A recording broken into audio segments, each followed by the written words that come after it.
Call the organizational meeting of the Pleasant Ridge City Commission of Tuesday, December 12th, 2017 to order. May we stand for the Pledge of Allegiance.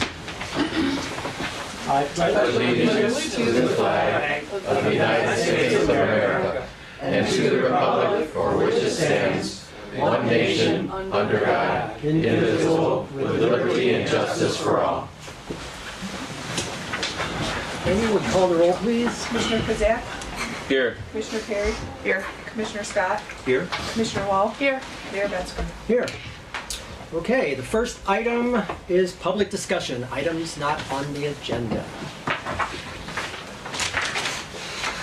I love this item. Okay, well, that was good. You may be sorry you didn't spend a little time on public discussion because we're going to the audit next. The next item is receiving and filing the audit of the city's financial statements for the fiscal year ended June 30th, 2017. Did you want to introduce Dane?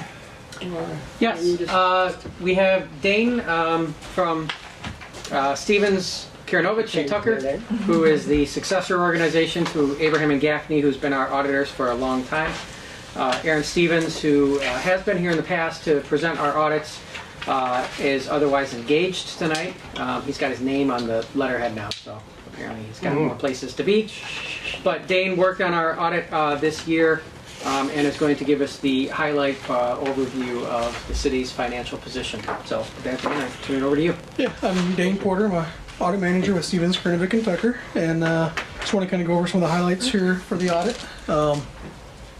Want to thank the city staff, Carolyn and Brian from Plant, for all their help during the audit, their assistance.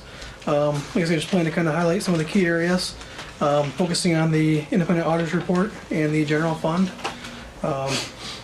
So, starting off with the introduction and then independent auditors report, first 2 pages of the audit, I guess. Want to point out both management's responsibility and our responsibility as the auditors. So, management's responsibility is for the preparation and the fair presentation of the financial statements, including the internal controls relevant to those functions. Our responsibility as the auditors is to audit the information and provide our opinion on them. And so our opinion, we've expressed unmodified opinions on each of the opinion units in the financial statements, meaning that everything is presented in accordance with GAAP, fairly presented. And this is a clean opinion. It's the highest level of assurance that we can provide. Want to move on to the governmental funds, focusing on just the general fund. These are found on pages 3 and 4 and 6 and 7 of the audit report. First thing I want to look at, I guess, is the bar graph here provides a 5-year analysis of total revenues, total expenditures, and fund balance for the general fund. You can see revenues have exceeded expenditures in the past 3 years. And in 2017, the city added $73,986 to its fund balance, with an ending fund balance of $671,552. Pie chart here shows a composition of the total revenues for 2017. Greatest revenue source being property taxes at about 70% of revenues.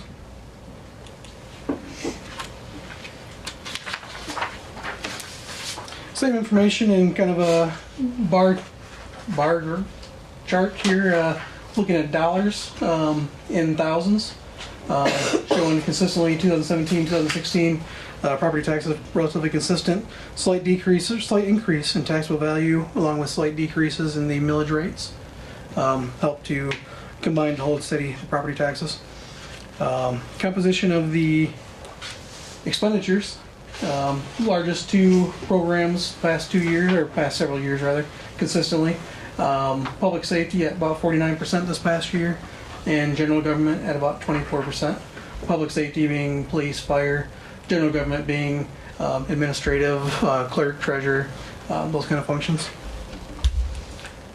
Again, same presentation in dollar amounts, looking at in thousands. Consistently the general government in the blue and the public safety in red being the largest 2 functions provided. Next graph here is the unassigned fund balance of the general fund as a percentage of the annual expenditures. You can see the high point back in 2013 at 25%, the low point in 2014 at 17%, and then 16 and 17 have held consistent at about 22%. The GFOA recommends 17% at a minimum. And this graph here shows that. The red graph represents the 17% that the GFOA recommends. The blue graph represents where the city has been the past 5 years. So always at or above the target. And I thank you. Thank you. Any questions or comments? Okay, is there a motion to receive and file the financial statements? Your Honor, I move that the audit of the city's financial statements for the fiscal year ending June 30th, 2017 be received and filed. Is there a second? I second it. Any discussion? May we have a vote, please? Commissioner Perry? Yes. Commissioner Wall? Yes. Commissioner Krzyjak? Yes. Commissioner Scott? Yes. Mayor Metzger? Yes, motion carries. That wasn't painful at all, was it? Quickly. Okay. The next item on the agenda is the resolution recognizing former City Commissioner Jay Foreman. I get to read this. Come on up, Jay. Name and address. Good evening. We decided. Thank you for the welcome. There you go. We decided we're going to institute resolutions every month to try to buck up the attendance. So, just so you know.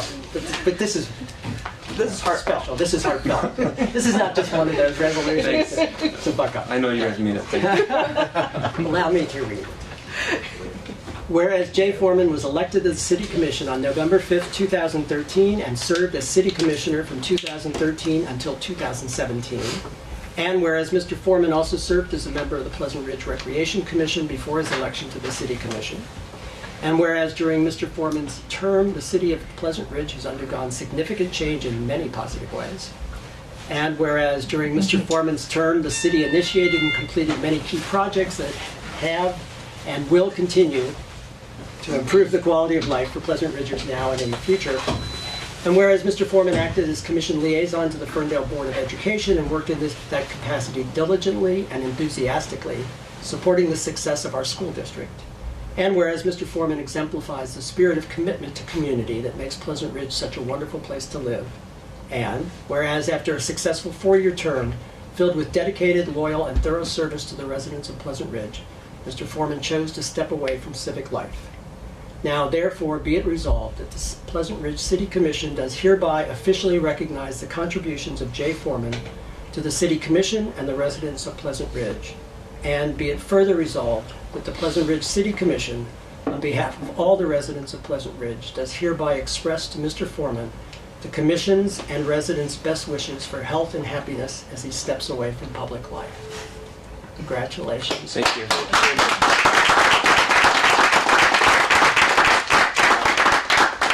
Thank you so much for that. It was really wonderful to hear that. It wasn't at all necessary. I really do appreciate it, though, greatly. So thank you all for the recognition, and thank you for the time we spent working together. It was very rewarding. We enjoyed it as well. We have the actual resolution, right? Of just, oh, there it is. Whoa. Nice. I'll find the right one, right? Yeah, There's so many, I just, right. Yes, Thank you so much. Yeah. Beautiful. That's awesome. Congratulations.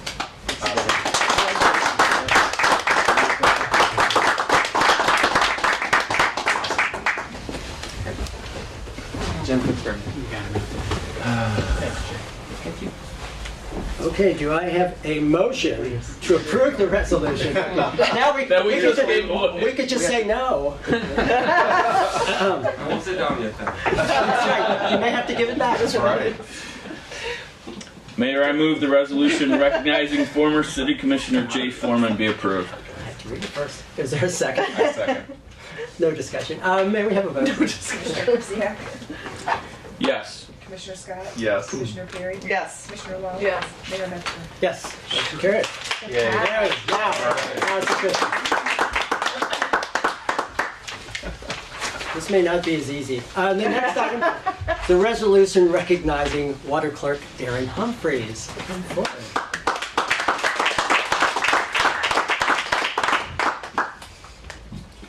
We'll vote for this afterwards, right? Okay. Maybe it'll pass. You can't leave if it doesn't. Whereas Darren Humphreys served the city of Pleasant Ridge in a number of roles from 2006 until 2017. And whereas during Mr. Humphreys' time with the city of Pleasant Ridge, he was a valuable part of the administrative staff. And whereas Mr. Humphreys is leaving the city to pursue new opportunities. And whereas the residents of Pleasant Ridge value and recognize the hard work that Mr. Humphreys has contributed over the years to ensure that our city operations run smoothly and efficiently. And whereas Mr. Humphreys has performed his many duties over the years diligently, conscientiously, and with earnest humility, he will be missed both professionally and as a friend. Now, therefore, be it resolved that the City of Pleasant Ridge does hereby officially recognize the contributions of Darren Humphreys to the residents and City Commission of Pleasant Ridge. And be it further resolved that the City Commission of the City of Pleasant Ridge, on behalf of all of the city's residents, does hereby express to Mr. Humphreys the Commission's and the residents' great appreciation for his dedication and service to the City of Pleasant Ridge, and wish him the best in his future personal and professional endeavors. Thank you.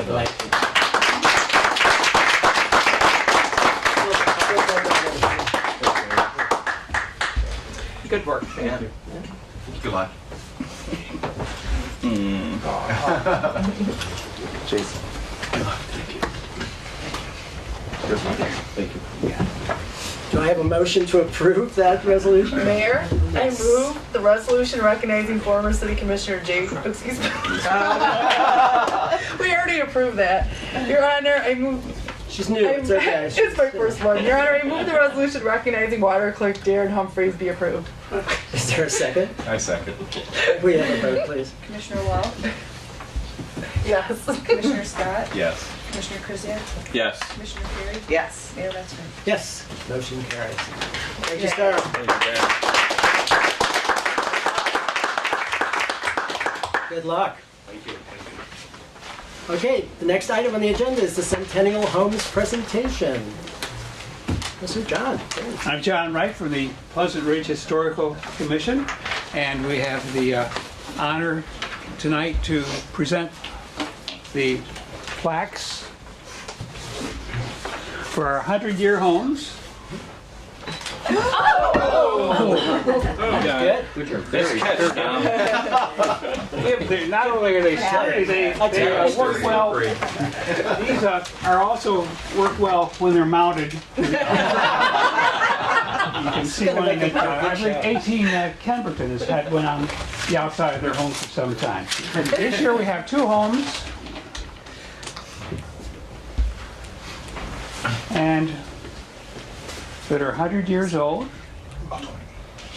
and from 1917 we have 71 Kensington Boulevard before and now. That's a photo from 1957 from our files in the Historical Museum, and one we just Tom took just the other day. That is the Jacob Wilson home, 71 Kensington. And we also have 28 Elm Park, the Helen Stojek home from 1917 all the way to just this past week. And that's what we have this year. Next year there will be more, and we'll just each year have more and more as more homes are built over 100 years ago. So, are you from Helen. Helen? Yeah, my house was actually built by a gentleman by the name of Owen Knacker, and I was very surprised to go to the Burton Historical Library and ask for his name, and they had a whole folder on him. He had I vetted the V16 engine for Cadillac. He worked for Fisher Body before it was part of General Motors.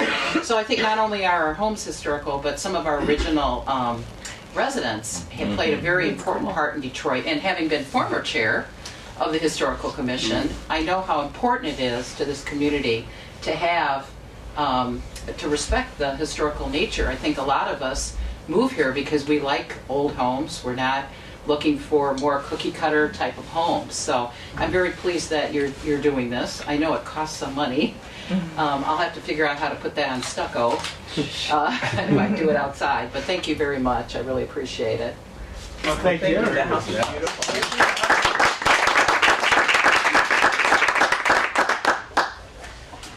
Got away cheap this year, didn't we? Two, Just wait. Yeah. And the plaque for Elm Park will be in right here in City Hall. Do you have any idea how many We'll next? pick that up. Or for Kensington. Kensington. This is the Elm Park. Yeah. Do you know how many will come up next year? I think there's 8 or 10. Really? It's 10. Okay, so it really starts to ratchet up. I actually put a banner across my house. I had a July picnic, and I thought, well, my theme's going to be centennial. Oh, So I that's put great. 100 years across That's my cute. house. So there's ways homeowners can do it too. Sure. You know, so it was kind of fun to. It lasted a long time. It was one of those Party City ones. It lasted about 2 weeks. I was surprised. That's So not bad. thank you very much. Oh, you're welcome. Appreciate it. All right, thanks so much, John. Next item on the agenda, governmental reports. We have a police chief, I think. You're it? No, I gotta Cole come up- kept no, I everybody have else? to come up with something. Yes, you do. Yes, you do. Let's see how this happened. Yeah. It's the holiday season. I just have a quick thing. The trend that we're seeing, not here, other cities all around us, is the stealing of packages off of the porches. Crews are following the trucks into the neighborhoods. Wait till they go around the corner and then going up on the porch and stealing. It's been going on all around us. We haven't had any here, fortunately, but we want to avoid that. So when the trucks are coming in, patrols have been kind of sitting and following them and watching. If we see packages on the porch, we go up and we move them. Thank you. Leave a note saying that we got it at the police station or city hall here, or we put them to the back if we see it. Recommend everybody that's getting things delivered, it's the season. Get them to deliver to somewhere else if you can. And if it's on your porch, ask your neighbors to try to move them for you. Or direct the companies to see if they can put it in the rear or somewhere else so they're not visible. That's just the trend that we've been seeing, and that's the only thing. That's all I have. Thank you. That's it. Thank you. So try to have a safe holiday by doing that. Thank you very Thank you. much. Thank you, sir. All right. Moving on. Next item on the agenda is City Commission liaison reports. We'll start with Commissioner Scott and the Historical Commission. Historical Commission didn't have a meeting in December, so we welcome everyone to come to our January 6th meeting, 7 o'clock over at the Recreation Center. Very good. Wish everyone a happy holiday. Oh, we have one opening on the Historical Commission. Our applications are accepted until December 28th, so if there's interest in joining the Historical Commission, feel free to reach out to Amy, and we'll take your application. Very good. Thank you. Commissioner Krzyjak, Recreation Commission. Yes, thank you, Mayor. I'd like to echo Commissioner Scott's invitation. We will also have 2 openings on the Recreation Commission that will be available. We are bidding farewell to 2 long-serving Recreation Commission members. I would like to express gratitude for their service on the Recreation Commission. Gene Russell, who served for a few years, and Jacqueline Scully, who served as chair and served multiple terms and was a fixture on the Recreation Commission for many, many years. So we're definitely going to miss both Gene and Jacqueline. Wish them all the best and thank them for their service. And again, December 28th will be the deadline for applications, or if you're interested in joining the Recreation Commission. We will have another member joining the Recreation Commission as the next liaison, which means that I will no longer be the pending approval of a future agenda item. I will no longer be the liaison, and I just wanted to thank, first of all, Scott for his leadership on the Recreation Commission for many years. I know the city has seen, incredible improvements to our recreation department and our recreation infrastructure. And I want to thank Scott for all the hard work that he's done in that regard. Also thank Shawnee and Bridget and everyone who has helped on the rec staff. Also like to thank all the recreation commissioners that served when I was liaison, and especially the chairs, John Prisbala, Jacqueline, and current chair, Chris Budnick. It's been a really, I think, special time for the recreation department, and I was honored to, be along for the ride because I think we've made great strides in the recreation department over the last 6-8 years. And I know you're very familiar with the Recreation Commission after having, served several terms as well. So I know you can attest that it's a good group of dedicated residents. And again, thank you for everybody who's worked hard in that department. And that's all I have, Mayor. Okay, thank you. Commissioner Perry, Planning DDA. Thank you, Mayor. The Planning Commission met yesterday, met on Monday. What was it? That was yesterday. Yeah, December 10th, 11th. Thanks. Sorry. Monday, December 11th. And they had 2 public hearings. They had one which was regarding an ordinance to allow the Sunoco gas station to be able to sell beer and wine, and they approved it and they forwarded it to the City Commission, and we will be looking at that in January. Then they also had another public hearing, and it was regarding solar panels on our houses, because we've always limited solar panels to what was it, the rear of our houses? Yes. And actually, we will talk about that a little bit more later, so I don't want to spoil that item for the city manager. So anyway, so stay tuned and we'll talk a little more about that. But so they forwarded that to the City Commission as well, and we will be handling that in a public hearing at our January meeting, which will be January, Amy, what is the date of our January meeting? 9th. Yeah, January 9th. So that will be a public hearing item. I know there's some different discussion on that issue, and it's an interesting time now with solar panels because of the technology moving forward. We all want those Tesla ones that look like the just regular shingles for your house. So we'll talk about that more a little bit later. The next Planning Commission and DDA meeting will be on January 22nd, and which is a Monday, and we hope you'll come and hang out.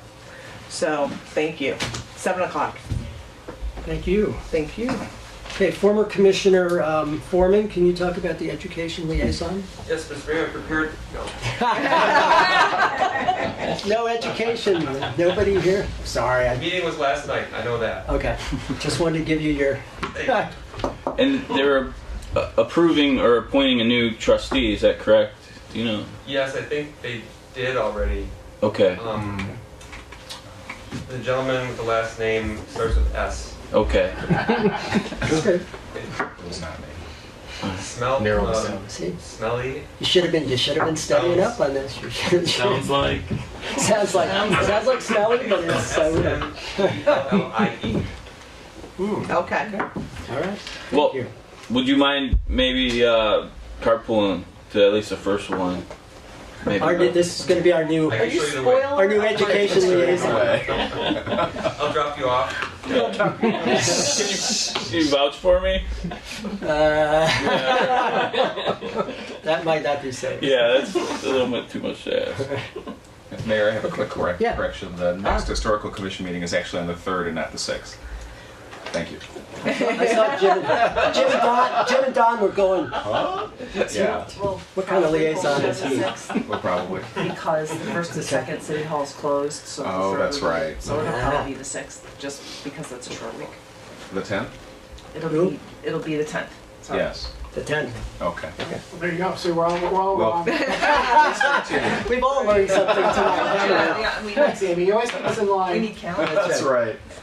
10th. do with eh? that. The 10th. Let's So try the for the day 10th, after everyone. the City Commission meeting. Let's do the Got it. 10th. See you on the All right. 10th. See you on the 10th. Yeah. All right.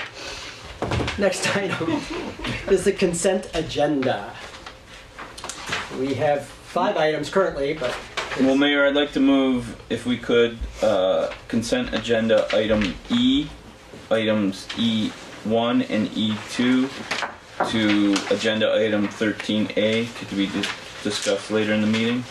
okay, so move item E from the consent agenda and make it 13A. Motion's been made. Is there a second to I that? second. Okay, any discussion? Questions? Okay, can we take a vote, please? Commissioner Kuziak? Yes. Commissioner Perry? Yes. Commissioner Scott? Yes. Commissioner Wall? Yes. Mayor Metzger? Yes, motion carries. We now have 4 items on the consent agenda. May I have a motion to approve the consent agenda with that one change, please? Mayor, I move the consent agenda be approved. Is there a second? Second. Any discussion? Can we have a vote, please? Commissioner Kuziak? Yes. Commissioner Scott? Yes. Commissioner Perry? Yes. Commissioner Wall? Yes. Mayor Metzger? Yes, motion carries. I have to take a drink because I get to read again. Swerve. The next item on the agenda is organizational items. So these are the various liaison roles. So bear with me, folks. Item A, establishment of the second Tuesday of each month at 7:30 p.m. is the regular City Commission meeting day. Item B, adoption of Robert's Rules of Order for the City Commission and other city-appointed bodies. Item C, appointment of Commissioner Ann Perry as Deputy Mayor, term to expire November 12, 2019. Item D, appointment of Commissioner Krzyjak as liaison to the Pleasant Ridge Police Board, term to expire November 12, 2019. E, appointment of Commissioner Wall as liaison to the Pleasant Ridge Recreation Commission, term to expire November 12, 2019. F, appointment of Commissioner Perry as liaison to the Pleasant Ridge Planning Commission and Downtown Development Authority. Item G, appointment of Commissioner Scott as liaison to the Pleasant Ridge Historical Commission, term to expire November 12, 2019. By the way, Commissioner Perry's term also expires November 12, 2019.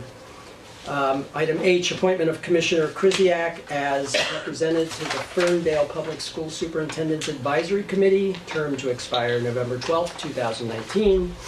Appointment of Mayor Kurt Metzger as legislative coordinator to the Michigan Municipal League. Item J, appointment of Mr. Charles Digby as the Pleasant Ridge Police Commissioner, term to expire November 12, 2019. Item K, appointment of City Manager James Bruckman as the City Representative and City Clerk Amy Dreeland as alternate to the Intergovernmental Cable Communications Authority, term to expire November 12, 2019. L, appointment of Mayor Kurt Metzger, Commissioner Ann Perry, City Manager James Bruckman, and Assistant City Manager Scott Peterzak as the city's representative to the Fire Protection Agreement Committee, to expire November 12, 2019. Item M, appointment of Assistant City Manager Scott Peterzak as delegate and City Clerk Amy Dreeland as alternate to the Woodward Dream Cruise Board of Directors, term to expire November 12, 2019. Item N, appointment of Assistant City Manager Scott Peterzak as delegate and City Manager James Bruckman as alternate to the Southeastern Oakland County Resource Recovery Authority, SACRA, Board of Trustees. Item O, appointment of Assistant City Manager Scott Peterzak as delegate and City Manager James Bruckman as alternate to the Southeastern Oakland County Water Authority, SACWA, Board of Trustees. Item P, appointment of Mayor Kurt Metzger as the city's delegate representative and City Manager James Bruckman as the city's alternate representative to the General Assembly Board of the Southeast Michigan Council of Governments, SEMCOG. Item Q, appointment of City Manager James Bruckman as Act 51 Administrator for the City of Pleasant Ridge. Item R, appointment of Mayor Kurt Metzger as delegate and City Manager James Bruckman as alternate to the annual meeting of the Michigan Municipal League to be held annually. It's a good thing an annual meeting is held annually. And item S, appointment of Amy M. Dreeland as officer delegate to the Municipal Employees Retirement System, MERS, annual meeting to be held annually. Is there a motion to approve the organization? Your Honor, I move that items 12A through 12S regarding the organization of the 2017 through 2019 Pleasant Ridge City Commission be approved. Is there support? Second.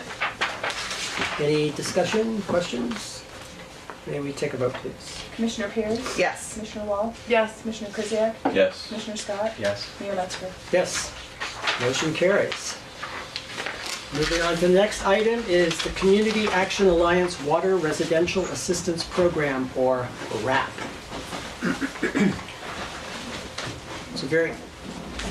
I'm very excited about this program, or the opportunities this program provides. Jim, can you talk with us a little bit? Yes. WRAP, the Water Residential Assistance Program, is a program that was created with the creation of the Great Lakes Water Authority. And that, of course, was the regionalization of the Detroit water system that happened about a year and a half ago when it was finalized.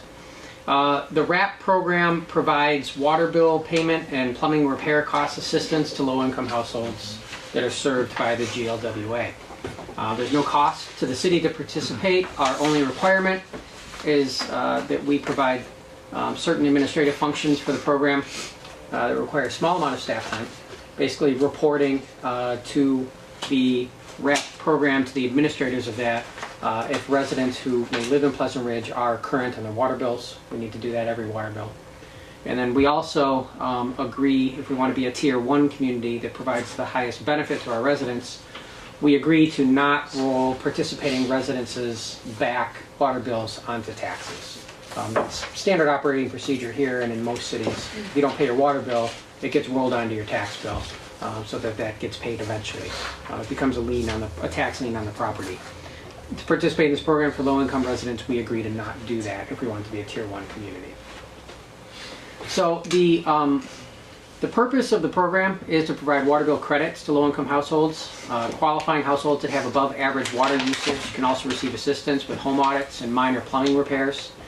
And finally, kitchen and bathroom faucets that are not lead-free do qualify for replacement assistance. And one thing we find, and in other communities that do water testing, all communities do, but in some communities that have lead service lines into the house, sometimes it's actually the fixtures in your house that are the bigger source of lead in the water, far more so than the water lines. And you know, even today, there's some cheap plumbing fixtures that come from abroad that may still have lead in them. So it's not something that is unheard of. So if you have those, the WRAP program can provide assistance to replace those to safe, non-lead containing fixtures. The program is administered by the Wayne Metropolitan Community Action Agency for the entire region.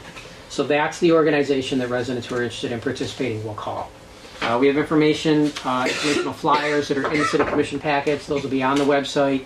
We'll put something in the Ridger that summarizes this, if approved, to make our residents aware that this program exists. Of course, being a multi-jurisdictional regional effort, the Oakland Livingston Human Service Agency is the lead agency for the program in Oakland County, although that's just a nominal designation. It's really the Wayne Metropolitan Community Action Agency that is the managing entity for this. So that's who you call. You don't call the city to participate. They handle everything. They let us know when a household has been approved. So eligibility, it is based on income. A household must be considered low income to participate. And low income is defined as having an income that's lower than 150% of poverty. And that is based on the number of household members. So for a one-person household, the annual income limit is $18,090. For a four-person household, you would qualify with a household income of less than $36,900. And there is a chart with full detail for 0 through 7+ members of the household and what the qualifying income levels are there. There's no cost, again, to the city to participate, just the administrative functions and agreement for the tax to not roll delinquent water bills onto taxes. And that is the highlights of the program. There's a lot more information available in your packets, and I'd be happy to answer any questions for you. But the requested action is City Commission consideration of the Memorandum of Agreement between the Oil HSA and Pleasant Ridge. And if approved, then I will sign that, and we will begin to publicize that this program is available to our residents. Just one quick, I'm assuming the brochure talked about options 1, 2, and 3. I'm assuming we go with 1. right? I mean, that seems to be the one that most. That is the one that Start most go to. And really the only reason that some communities are tier 2 is because they didn't want to agree to roll delinquent bills onto taxes. Okay. For Pleasant Ridge, Right. it's not the potential like liability to the city for not rolling a water bill onto taxes and then not being paid through this program. It's a very small amount that we would be exposed to losing. Okay. So That was I would say the tier 1 would be our recommendation that we do. Good. Are there any questions for Jim? Mayor, just a quick one. The poverty level was on the 2017 poverty level or the 2018 poverty level that we had on 11C? Or excuse me, is that 1C? 11C. The poverty level is the one that the RAP program reported to us. Got it. So I am not sure if that is the 17 or the 18, Okay. and if that updates. But again, that they will Okay. update that annually. Okay. Yes.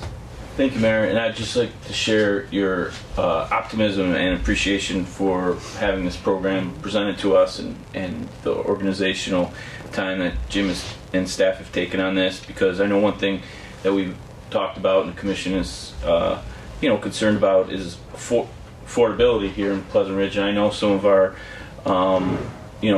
one of the things I love about Pleasant Ridge is the diversity in socioeconomic status. I think it's part of what makes Pleasant Ridge really unique, and I think this is not something that's glaring and that's out there. But Jim, you shared some figures. You think there may be upwards of 125 households?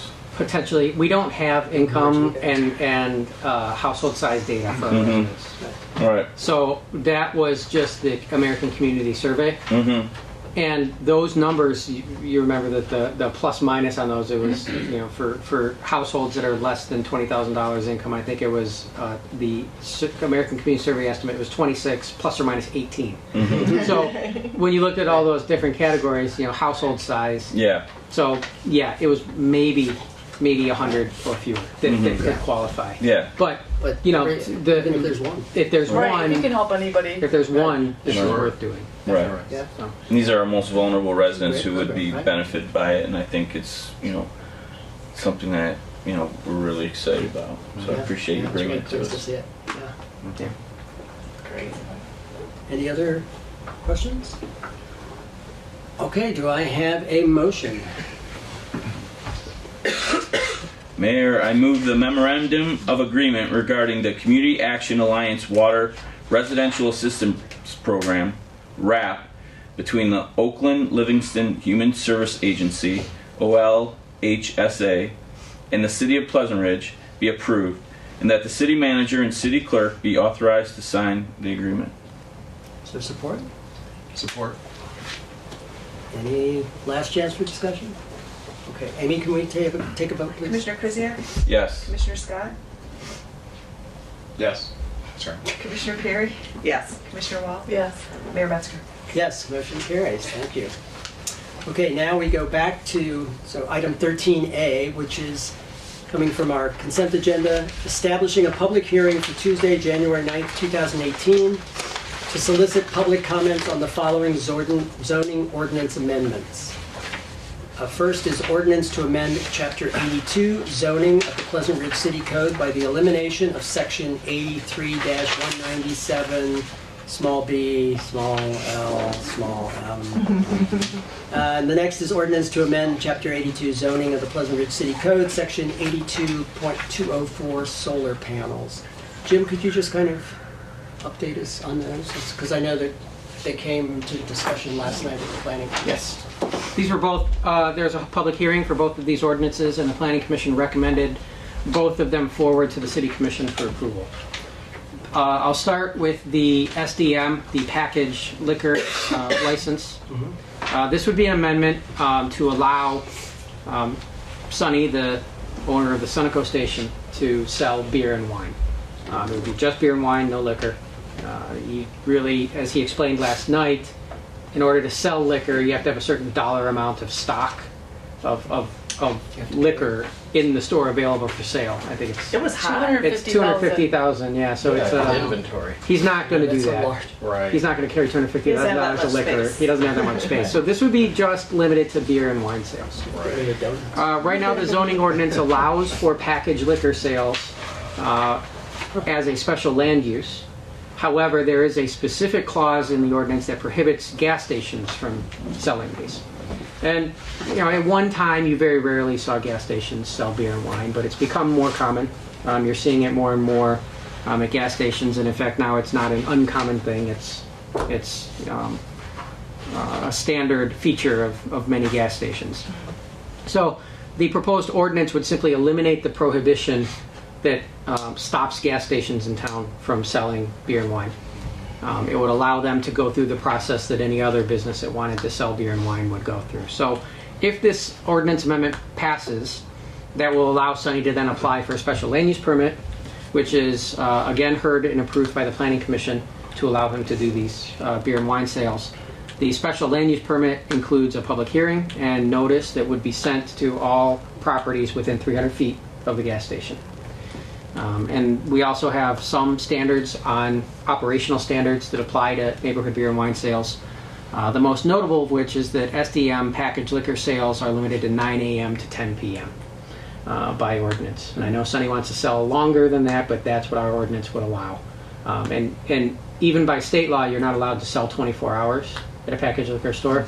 So one of the things that we'll be looking at with the special land use application is what are his procedures going to be for ensuring that we're not selling liquor outside, beer and wine outside of those hours. And he talked about preliminary, locking cooler cases or other things that are on an automatic timer lock. And then again, it's our police. It's easy for them to stop in and just check on that too, as part of their nightly rounds as well. But those are the next steps if this ordinance amendment should pass. What we're asking tonight is to schedule the public hearing for the January City Commission meeting to hear public comments and then potentially to consider this ordinance for adoption at that time. Are there any questions on the SDM packaged liquor license ordinance? So is he going to request that that we change whatever so that it's later than 10 p.m.? He has mentioned he might like to do that, Okay. but that's all. Is that like, That would require another ordinance amendment. That would require another planning commission and city commission public hearing. And if he got his special land use approval for 9 a.m. to 10 p.m., we'd have to basically restart this entire process for him to sell out beyond 10 p.m. at night, because that would be an expansion of the special land use, and that requires a new special land use approval. That might be good to do later anyway. Right. To give it a run at 10 p.m. right? And then see if there's any need. Right. Can I ask a question? Can't sell them If those this, hours. So, if everything gets approved, and what is the time frame that would actually go down? Do you think? Well, it would require a public hearing at the Planning Commission. He potentially could apply and have that public hearing at the Planning Commission in January. So he could be looking at February. Okay. Earliest would be early February. How would he be able to do it in January? The Planning Commission meeting is on the 22nd, so it's Okay. after the City Commission meeting. Okay. So he could apply and we could schedule a public hearing Okay. on the basis of if this ordinance gets approved at the City Commission in January. If Okay. it does not, then we would cancel the public hearing at the Planning Commission Okay. for the special land use. Right. Do we know if most gas station type places have that it's like what was it, 9 a.m. to 10 p.m.? Right. If that's the normal. No, there is no normal on hours of operation. Okay. 9 a.m. to 10 p.m., just from my experience, is more limiting than most communities. But that's something that has to make sense for the community. Okay. It doesn't really matter what other communities do. It matters what makes sense for us. All right. That makes a lot of sense. Are there other questions? Yeah. Thank you, Mayor. Yeah, I think these are all good topics of discussion and points for something that I think, people are, they want to support Sunny, and I mean, the gas station obviously is a cornerstone of our community. I guess the concern I have is, yes, you have gas stations maybe that sell alcohol and beer and wine. But you have gas stations that sell beer and wine, and then also have an ice cream parlor adjacent.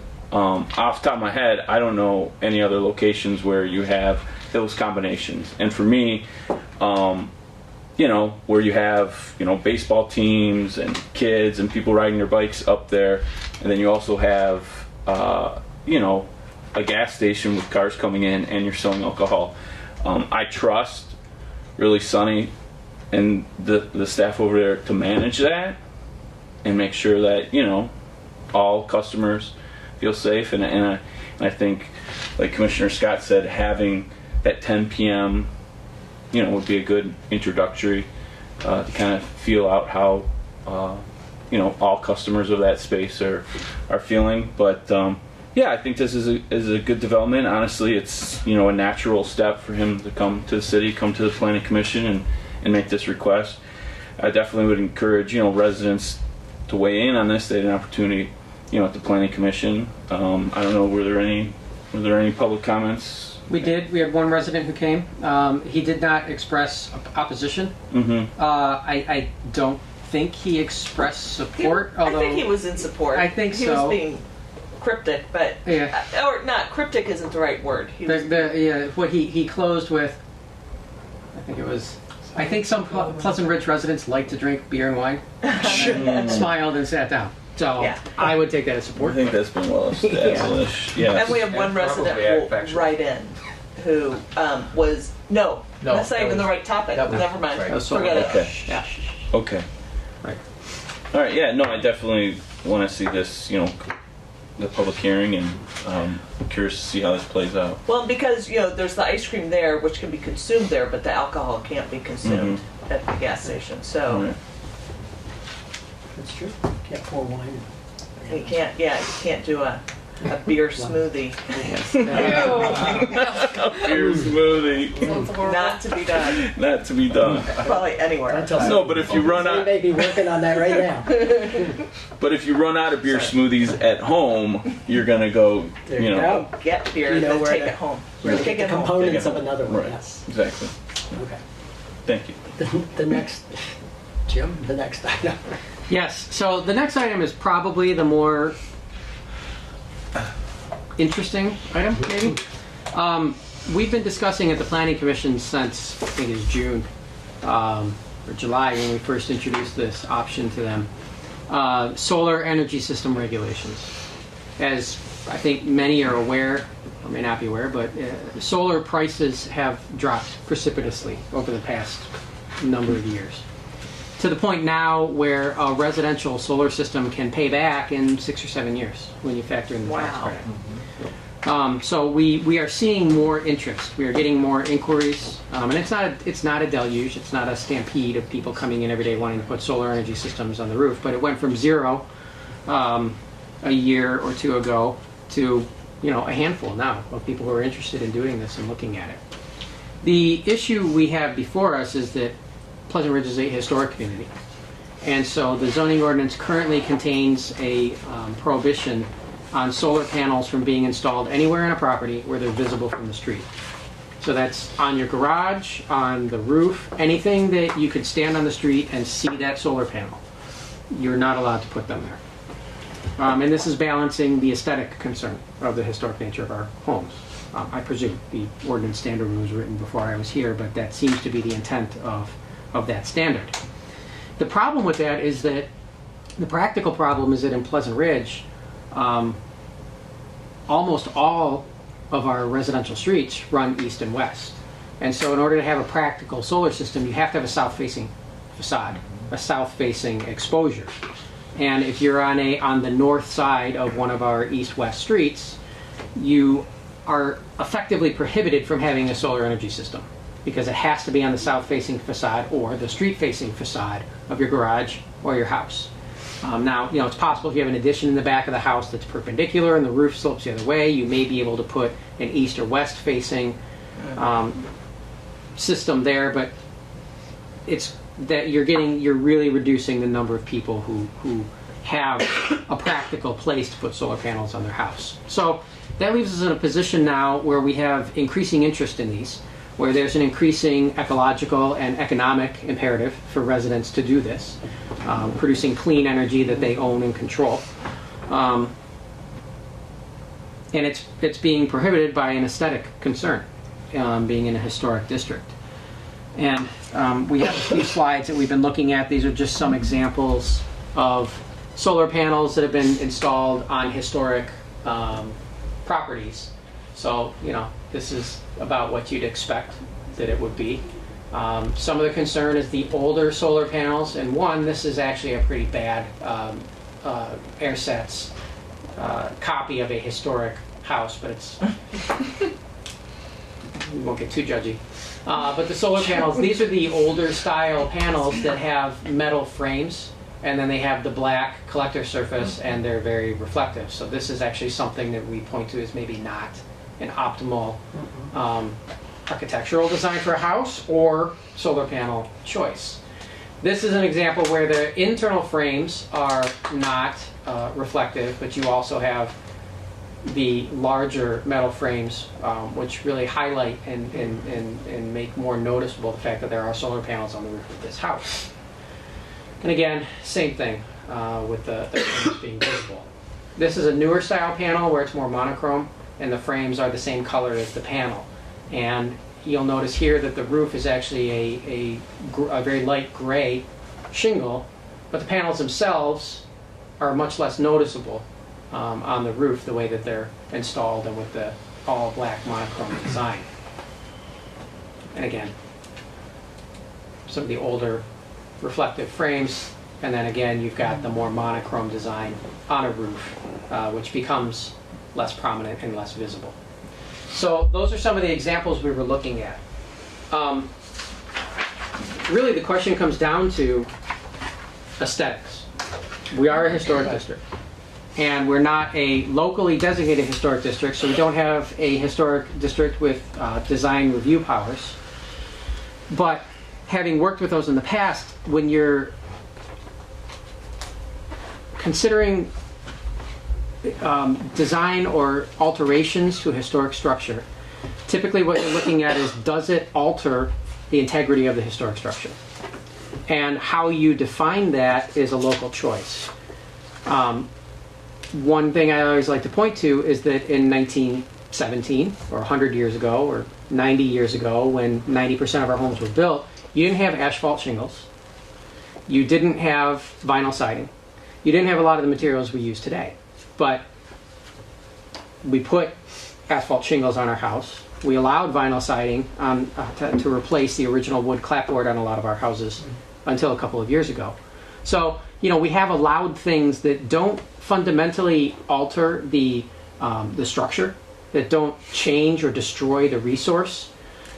And solar panels are the same thing. You can put solar panels on the roof and it doesn't look like it was, you know, there 100 years ago.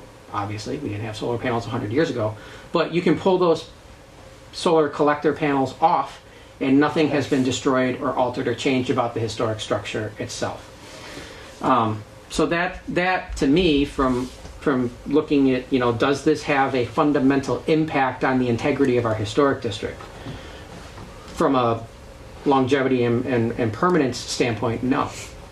In the short run, yes, it would change how a house looks. And some people, this is something that a comment was made by one of our planning commissioners last night, is that some people are really going to be passionate that, you know, we absolutely cannot put any solar panels on the roof of our house. It's going to destroy the historic character of the neighborhood. But then you've got people on the other side who are just as passionate that we need to do this. You know, this is technology. Everything changes. The world is constantly evolving, and we have to evolve with it and allow for these new technologies that, you know, afford our residents economic and the planet ecological paybacks. So, you know, we're fully aware of this debate, fully aware of all the considerations at play. So, really, this is the choice that exists before us. The ordinance itself would amend the section to eliminate the prohibition that solar panels are prohibited on any street-facing facade. It would allow for them on It would allow for roof-mounted solar energy equipment. So you can't tack something onto the side of a house or try to do like a solar panel awning over a window or some of the other really kind of out there solar uses of solar energy. It's a rooftop solar energy system, can be located where it's visible from the street. Ground-mounted energy systems have to comply with the standards for accessory buildings. And that means that it has to be in a rear yard. It has to have a setback of 3 feet from property line. It has to have a maximum height of 15 feet. And it's a maximum lot coverage of 40% of the rear yard. So you can't just cover your entire rear yard in a solar panel. 40% of your 40% of your rear yard. And is it an additional structure? Does it count as your auxiliary, accessory, whatever building? No, because it's not a building. It's not a building. It's a structure. So it's like if you have a flagpole or a deck, those are structures, but they're not buildings. So you're limited to one accessory building. So you wouldn't have to tear down your garage to put up your solar farm in the You back. do a solar deck. Roof-mounted solar energy equipment shall be permitted on principal and accessory buildings, provided that the panels or solar collector surface does not increase the total height of the structure, and that it be designed to minimize glare and be uniform in color. So it has to be that all-black monochrome. We also added a provision last night at the Planning Commission. Tesla roofs are something that people point to as well. We need to wait until we have solar shingles and Tesla roof. We shouldn't do anything now until that technology is ready. But if you price it out, the Tesla roof is still a multiple of putting what is the more now standard solar panels on the roof. And I was at a conference 10 years ago where Dow Chemical was getting ready to release solar shingles, and they scrapped it because they couldn't make the numbers work. So.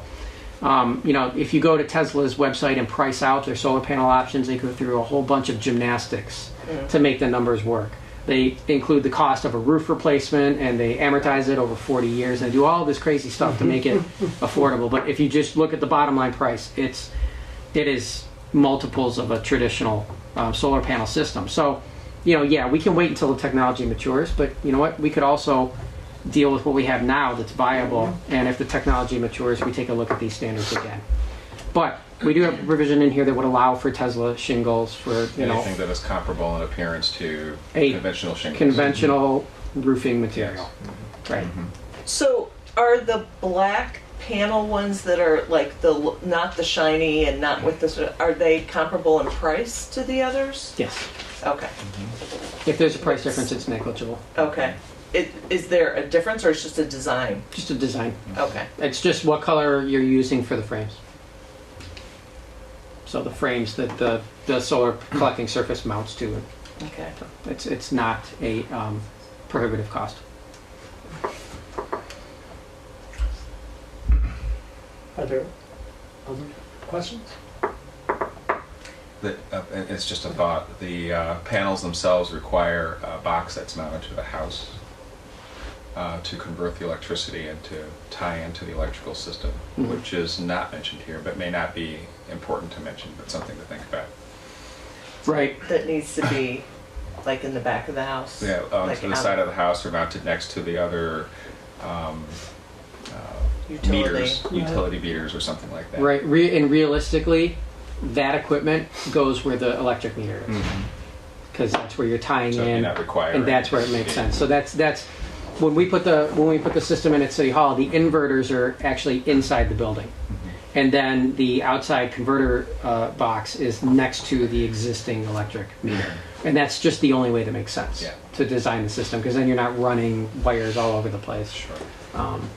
So yes, that is a consideration. I agree. It's something we could put language in the ordinance, but because that's how it laid out anyway. Right. Yeah.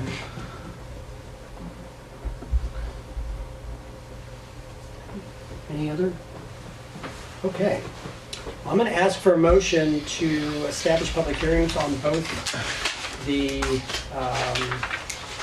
Sunoco station and the solar panels. Do I have a motion? It's approved, it's a consent agenda item, or?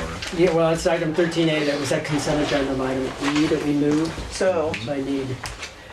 So, Your Honor, I move that we establish a public hearing for Tuesday, January 9th, 2018 to solicit public comments on the following zoning ordinance amendments Should these be two separate ones?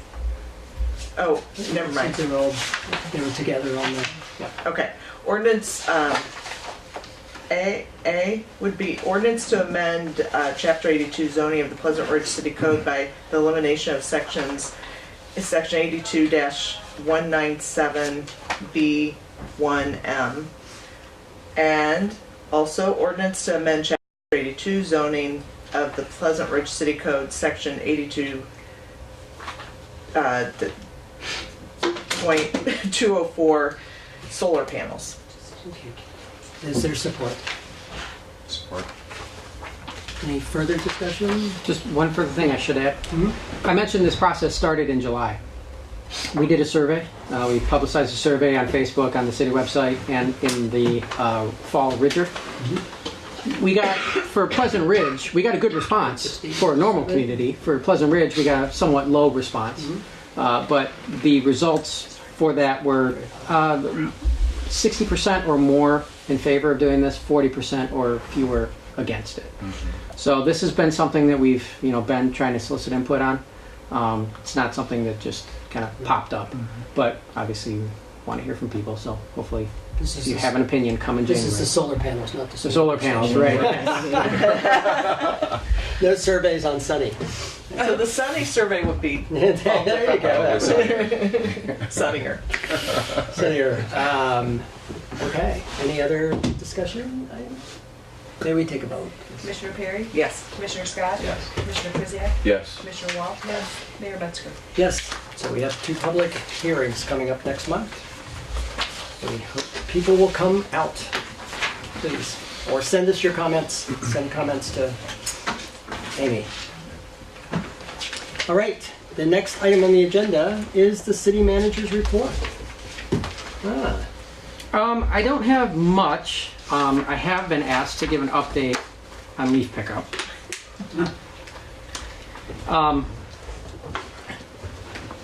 There's a lot of things that impact leaf pickup every year, and most of them are out of our control. So this year we had a situation where it was warm, and the leaves were not falling. And then it got cold, and all the leaves fell in the span of about 5 days. And then it snowed. That's the basic timeline. At the beginning of the year, when we always start leaf pickup on or after Halloween, we get calls that you're starting too early. You need to start later. And then at the end of the year, you're ending too early. But then it snowed. Because it's not an uncommon occurrence. We set the schedule based on just the typical year, and there is no year that is the typical year, but you average enough years out, and you get a pretty good range of when you get that first snowfall, and it's pretty reliable that you're probably going to get a snowfall in the middle of December. We also have the final compost bag leaf pickup, which is on the second Monday of every month, and that's set by SACRA and all of our in that organization. So we have nothing to do with that date. So we usually set the final curbside leaf pickup to be the week preceding that. This year we extended leaf pickup an extra week because the leaves hadn't fallen. And so we had leaves throughout the city. We got almost all of them. We have Oakdale, we have half the south side of Elm Park between Ridge and Oakdale, and then Norwich and Hanover. That still remain to be picked up. They couldn't finish them last week, and then over the weekend it snowed. So Brylar is our leaf collection contractor. One of the other variables that's at play in this that we don't control is the fact that we contract out our leaf pickup. Most cities that still do this have their DPW department do the leaf pickup. And so for most cities, it's in Royal Oak, their water department guys are moved to leaf pickup. And then when they get a water main break, they go from leaf pickup back to water main service, and then they go back to leaf pickup. And then when it snows, the leaf trucks are converted to plows, and then they plow.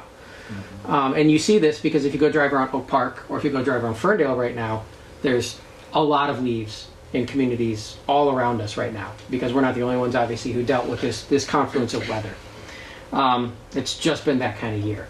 But dealing with Brylar, they obviously have 3 they don't obviously, they have 3 trucks, leaf pickup trucks, machines that they use. Inevitably, one of them is going to break because we have residents who put pumpkins and residents who put some concrete in leaf piles. And people cut their ornamental grasses, and you'll see those sitting on top of the leaf piles. All of these things get in there, gum up the machines. They have to clean out the machines. The machines break. Happens every year. It's inevitable because leaf pickup machines are not used 12 months of the year. They're a niche mechanical item that always break.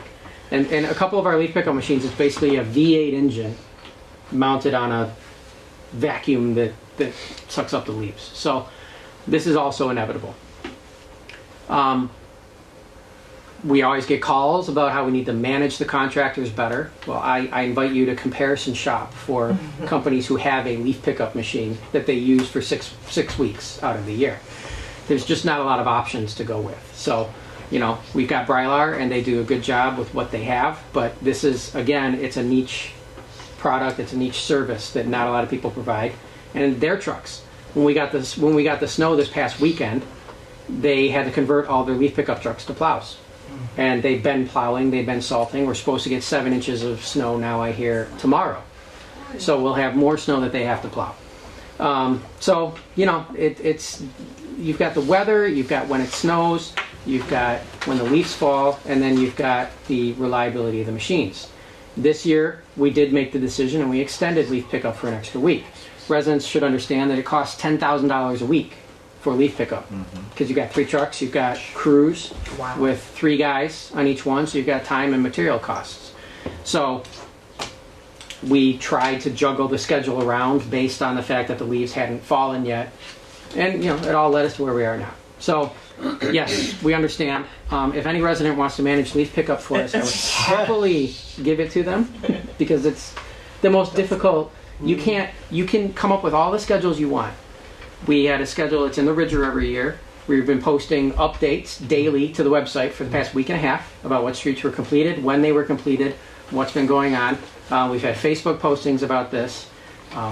We've had the signs that were out telling you the last day to put leaves at the street. So, we've obviously been trying to communicate as best we can the up to the minute reports on what's going on with this. But, we just came into a situation, and it's not the first year this has happened. Right. And Royal Oak, Ferndale, Oak Park, we're all dealing with it right now. I don't know what we're going to do. We're going to get the leaves picked up somehow, but we have to get through this snow event, and we have to get Brylar's plows converted back to leaf pickup trucks, or at this point we're probably going to plow them and pick them up with a front end loader. I don't know. We've been in contact. We've been discussing this with Brylar about how we're going to get it done. They know we need to get it done. We're going to get it done, but it's weird Michigan weather. So now are leaves moving down the streets with the plows? The plows have been plowing around the leaf. Now, the snow event we had before was 4 inches, and they handled that mostly with salt. Right. They didn't actually plow because they just put down a couple applications of salt, which melted it. There's another question we got today is when do we salt versus when do we plow? Rule of thumb is if you have 2 inches or less of snow on the street, you salt it, because then that way you're not putting your plow blade on the street and damaging your street as much. So they were able to handle it all with salt. If we get 7 inches and they're actually putting the plow blade down, I don't know what's going to happen, and we will find out.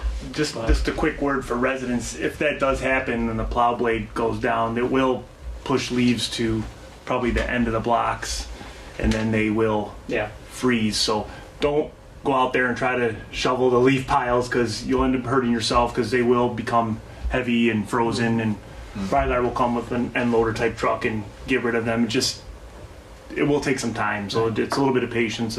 At this point, the leaves aren't going to do anything. They're not blowing anywhere, right? They're going to be frozen down. So just that's my main concern. We've had people try to break up the piles, end up hurting themselves or whatnot. So just be safe more than anything. So yes. And if you are a resident who is on a street where your leaves have not yet been picked up, Norwich, Oakdale, Hanover, and Elm Park, don't park on the street.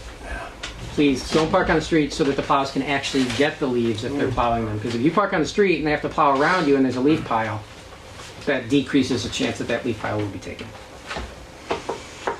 And that's my leaf update. Very good. Very good. Well done. Thank That you. was good. Thank you.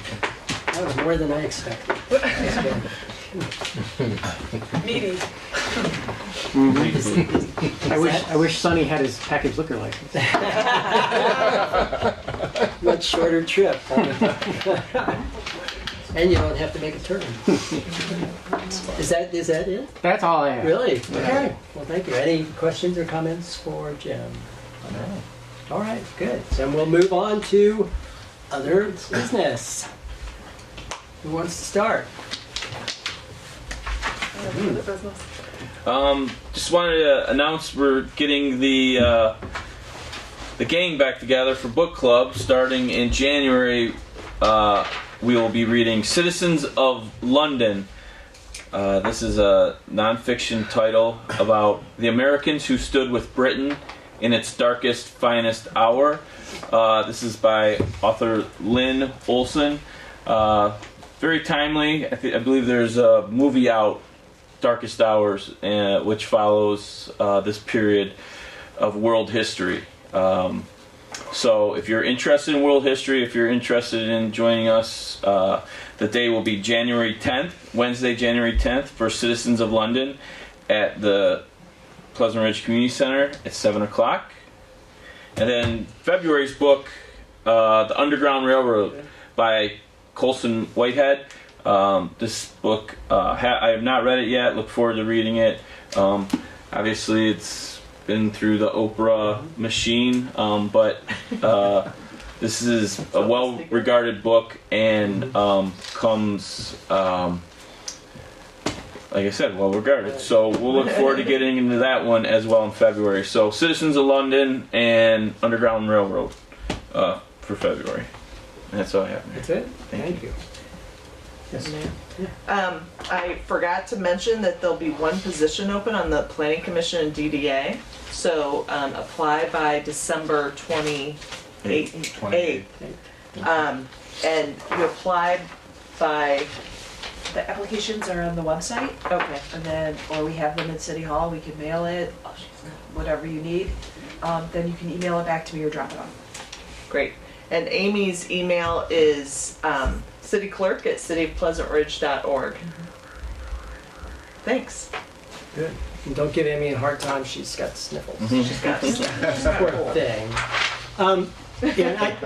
Just as a last comment, I wanted to thank everybody who was involved in the tree lighting. Again, it was a tremendous event especially. I wish you'd worn your suit tonight. Especially Scott, who ran around all day to make sure that the tree was going to light. It was beautiful. And got everything together. It was really a wonderful and certainly well-attended event. Tremendous.